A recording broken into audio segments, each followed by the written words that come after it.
अब हम आपको यह बताएंगे कि जिस उत्तराखंड को देवभूमि कहा जाता है, उसी देवभूमि पर धर्म के नाम पर किस तरह से अतिक्रमण और अवैध कब्जा हो गया।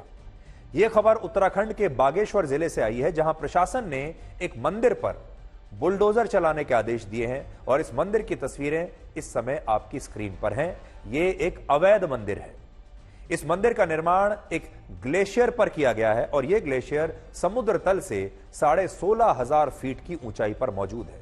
जगह बड़ी खूबसूरत है और यह ग्लेशियर के ऊपर यह मंदिर बना है। स्थानीय लोग अब इस मंदिर को बुलडोजर से गिराने की मांग कर रहे हैं और उनका कहना है कि इस अवैध मंदिर का निर्माण जिस स्वयंभू बाबा के कहने पर हुआ है, उसकी भी गिरफ्तारी होनी चाहिए। इस स्वयंभू बाबा का नाम है बाबा योगी चैतन्य आकाश, जिसने इस अवैध मंदिर का निर्माण करने से पहले स्थानीय लोगों को एक काल्पनिक कहानी सुनाई।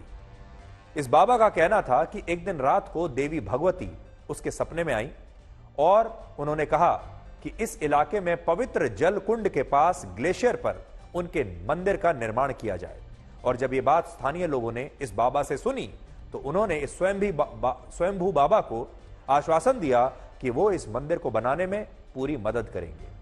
और बाद में ऐसा ही हुआ। गांव के लोगों के सहयोग से 16,500 फीट की ऊंचाई पर एक गैर कानूनी मंदिर का निर्माण हो गया। बाद में इस बात का खुलासा हुआ कि इस मंदिर को बनाने का उद्देश्य असल में कुछ और था। आरोप है कि जिस बाबा ने यह मंदिर बनवाया, वो इस मंदिर को एक फ्लैट की तरह, या कह लीजिए शहरी भाषा में एक पेंट हाउस की तरह इस्तेमाल कर रहा था, अपने घर की तरह यहां पर रहने के लिए, अपने ठिकाने के लिए। और उसने ग्लेशियर के पवित्र जल कुंड को अपना एक प्राइवेट स्विमिंग पूल बना लिया था, जिसमें बाहर से भी पर्यटक और दूसरे लोग आते थे। और स्थानीय लोगों का आरोप है कि यह बाबा धर्म के नाम पर देवभूमि का अपमान कर रहा है। लोगों की मान्यता है कि ग्लेशियर के जिस जल कुंड में हर 12 वर्षों के बाद एक धार्मिक यात्रा के दौरान देवी देवता स्थानीय लोगों को अपना आशीर्वाद देने के लिए आते हैं, उस पवित्र जलकुंड का यह बाबा अपमान कर रहा है और इसे अपने प्राइवेट स्विमिंग पूल की तरह इस्तेमाल कर रहा है। सबसे बड़ी बात यह कि जब लोगों ने इस पर आपत्ति जताई तो बाबा ने यह दावा किया कि वो इस पवित्र जलकुंड में डुबकी देवी देवताओं के कहने पर लगाता है। लेकिन स्थानीय लोग इस झूठ को समझ चुके हैं और इसीलिए उन्होंने इसकी शिकायत प्रशासन को की और अब वन विभाग और पुलिस की टीम जल्द ही वहां पहुंचकर इसके खिलाफ कार्रवाई कर सकती है और इस मंदिर को भी प्रशासन ने हटाने के निर्देश दे दिए हैं। इससे आप समझ सकते हैं कि जिस देवभूमि पर स्वयं भगवान शिव आकर बसे थे, अब वहां कैसे धर्म के नाम पर अतिक्रमण हो रहा है। और यहां बात सिर्फ एक मंदिर की नहीं है, आज एक दूसरा मंदिर भी विवाद में आया है। पिछले साल एक रिपोर्ट आई थी जिससे पता चला था कि देवभूमि में सरकारी जमीन पर अवैध कब्जा करने के लिए कई मजारों का निर्माण हुआ है और इन मजारों पर सरकार ने तब बुलडोजर चलाया था। बड़ी बात यह है कि जब इन अवैध मजारों पर बुलडोजर चलाया गया, तब हमारे देश के खास वर्ग ने सरकार की इस कार्रवाई को मुस्लिम विरोधी बताया था।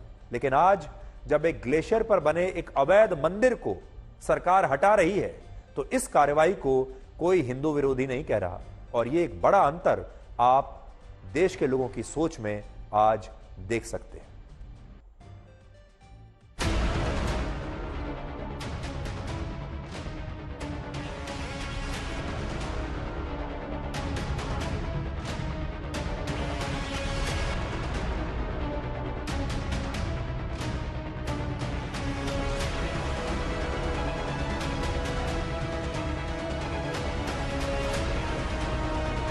इस संबंध में हमारे द्वारा जांच कराई जा रही है। इसमें एक समिति का गठन किया गया है। जो भी कार्रवाई है, अगर इस तरह का कोई निर्माण कार्य जैसा कि ग्रामीणों का कहना है उसकी पुष्टि होती है, तो संबंधितों के विरुद्ध कठोर कार्रवाई की जाएगी कि किस आधार पर इस तरह का निर्माण कार्य